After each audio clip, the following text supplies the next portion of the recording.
7 days, may you see how many soldiers we get injured since 2021. They still dey there till today, and now then they still they treat themselves with their money. And no plenty people, no be one, no be two. We be saying now then they treat themselves with their money. Okay, no be from the military, then they get the injury. I been at their papa house, now they injury go meet them.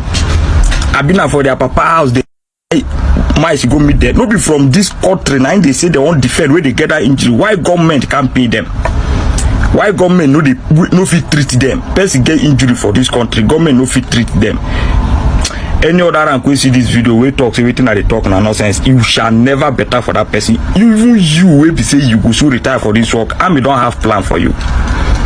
If you don't know, me you know. They don't get plan for us. We be other rank.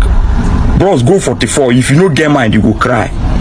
Go 70. If you don't get mind, you go cry. Okay, those who are no be human be born them now from 3 day from command them back.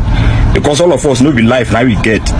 Go down 44, go count the amount of soldiers we did there. You go know say this pain when they pay me like this, no be ordinary pain. She no be person born them, no be person picking them be, no be person papa them be, no be person father na them be, but no be person your husband. No Allah it clear. It clear. Una remember say what happen to first person go happen to second person. Now so it be. Now Monday morning now I do this one again. Make una don't come carry me, una come carry me. I don't already know where una go carry me go, bro.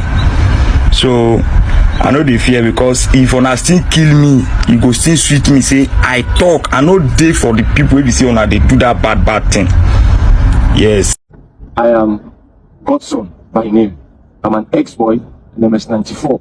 I passed out in the year 2000, and I was posted in that same year 2000 as a military police with my army number 00NA/94/1198. Now, to cut the long story short, I do not want to start taking your time unnecessarily, start going down memory lane. I have to go straight to the point of what has necessitated me to do this very video, so that it will not bore my audience and viewers. It was in the year January 2020 at 9 Brigade Provost Company, Keja Cantonment, under the leadership of our officer commanding, now retired, Captain B.A. Lawal. Captain B.A. Lawal was my OC then. As soon as he took over command on January 15th, here about 2020, I approached him, telling him that I want to apply for the second time for voluntary discharge to leave the army voluntarily, which is according to Section 32 of the Armed Forces Act, Cap 820, Laws of Federation of Nigeria 2004, which is my right. He now tried discouraging me as an officer that he is, that why do I want to leave the army offers prospect? I said, no prospect. That's then that I was running my masters. I'm left with my proposal defense, internal defense, external defense, and they just brought me back, punished me for nothing. Nobody wrote to the Nigerian Defense Academy, which is a military top institution, and now where I started the masters. I was let from this same office on 2017 to start the masters like other ex-boys. Shun Kola Wole, Kazim Hassan retired, William Crazy and the rest. None of us were sponsored, none of them were disturbed. In fact, some even did their own abroad. They came, punished them and left them. None of them passed through all the indecency, indignities, wickedness, evil they made me to pass through. So when I told Lawa refused that he's not going to sign my voluntary discharge and thereabout, that even him too is frustrated, he's about leaving the army. He has failed captain to major several times and they've served him paper twice. And I said, sir, this is the reason why you should help me, that my promotion is not coming. I've been on the rank of corporal for long. When my mates and the officers cadre were lieutenant colonel, my mates in this other rank cadre were sergeants, and they pinned me down in one rank. And secondly, sir, my father was very, very sick. I needed to just go so that from taking care of him, since he trained us alone, I would be able to face other challenges, like continuing my education and furthering other callings I have in life. Lawa refused. My uncle had to come. My uncle stepped into the whole matter based on my father's prompting, gave Lawa money. Lawa collected money from him. That day I was on duty at Arena. He came, collected money. That was when he now told me to write the voluntary, which I submitted, dated 22nd of January 2020. He promised to forward it, which is in 6 months' time, around June, July, my name will come out. Before then, after then, he accepted my application that he would process it, that he's going to send it to 9 Brigade, Garrison or whatever, so that they will come over to Abuja. I left it at that. When they reopened institutions after the coronavirus, I approached him. He released me to go to NDA. He released me to go and complete my studies, not to start a fresh studies, which I did promptly. I went to NDA. Kaduna, which is a military institution, which is a sister institution that they can easily write to withdraw me, or they can send the military police to arrest me in case I didn't go legally the way they were claiming. But all of a sudden, Lawa said if I should go, my uncle should call him since he was in the United States. He was not in America. He was not in Nigeria. He's working for Lawi or he come Nigeria Wiki. So along the line, Lawa didn't get the money or the call he wanted. He booked me on a hold. But nobody called me before booking me on a hold as the procedure requires. Not even the chief clerk, as they lied in their report in the board of inquiry. They lied in the board of inquiry that warrant officer Doris Uswagu, she's a master warrant officer now, called me. And she was not even the one that was the chief clerk then. Nobody called me based on the award procedure. They went ahead, booked me on a hold, and nobody called me. I thought everything was going on fine. When I consulted them, they said it's not from the office. That's the whole thing. They don't even. So you away from the south, they will not recognize you. They will put you for where we will say, you know, go tell them, take you, carry you go Sambisa Forest. You go there, then they send the northerners from the north here to the south. Then they escort our bashes, our oil, they live large. Then our south children, they for Sambisa Forest, they face war. So that's why you see our people here don't get that experience. Say, they know they're valid for the military, then try to shun the military. Why do you think the southeastern youths are so reluctant on joining the army? The reasons are very obvious. Which are? You call them IPOB and terrorist organization, and you have killed them in numbers. Who killed them? The Nigerian military. Killed southeast youths in numbers? Yes, they are in the southeast as an army of occupation. And every youth they see in sight is shoot at sight. In the southeast? Yes, these have been. Are the governors aware of this? Of course, all of them are aware. All of them are. And what are they doing about it? Especially if this that story of happens to be true. Especially that of Imo State. In the local government of Hope Uzodinma, you can hardly see any young man there. They have all run away or they were killed. So when you have been doing all this type of underhand dealings with the Southeast, why do you think their youth will be very happy to join the army? Their belief is that you are going to finish them.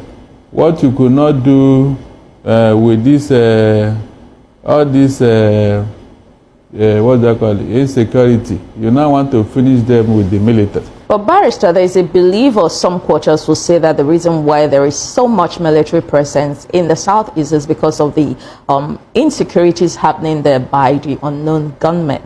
It was deliberately created.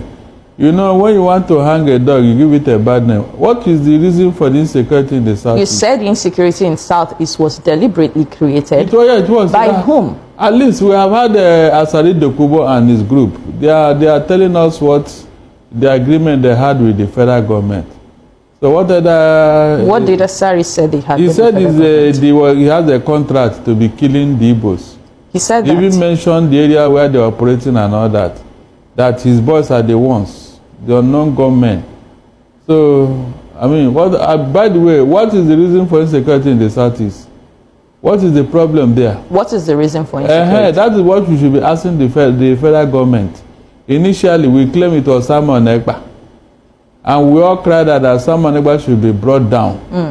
And he has been in custody. So yes, let me ask you, as someone who is from that region, of course, you'll be getting information from that region. Has the rate of insecurity by the unknown gunmen reduced since Simon Ekpa has been in custody? It has reduced, not because of Simon Ekpa per se. Okay. It is because the Southeasterners have devised another means of checkmate this, because the outright killing on the streets of the Southeast has reduced.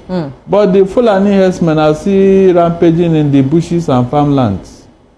They are still there. So in the Southeast region, we saw women protests in Enugu State. So all those things, who created them? Are they Southeasterners? Is the federal government not aware of this, what these people are doing? Why did they allow them to be carrying guns and be killing people? And when anybody wants to stop them or retaliate, the person is arrested, while the attacker is allowed to go free. So when you see all these things, are you not supposed to know that something is wrong somewhere? they are abusing the force. But as they're abusing the force. So for me, not even for my children will not join any force in Nigeria because they're corrupt. If you get opportunity that to join Nigeria army, you go join. I will not join. I said my own children no go join. Talk of me. When they come out for war, they will send them because they're not from their tribe. They will send them to go and die. So people from the southeast are the people they are facing those problems. War front. Yes. This is to fight insurgency, Boko Haram. Yes, because of tribalism. Because you will not bring your brothers. You will face all those ones to the war.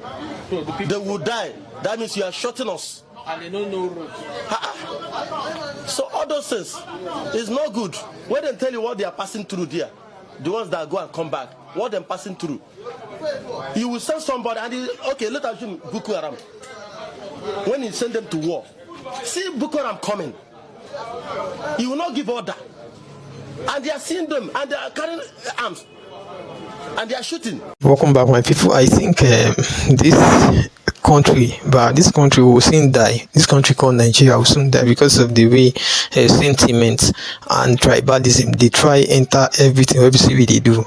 Now that's okay. We talk of all this sentiment, tribalism, where we the feast for this country, but that sentiment now you don't they enter Nigeria first now. You don't they enter army, especially if you look at all these army guys. So you see that they complain. Most of them are from south and southeast.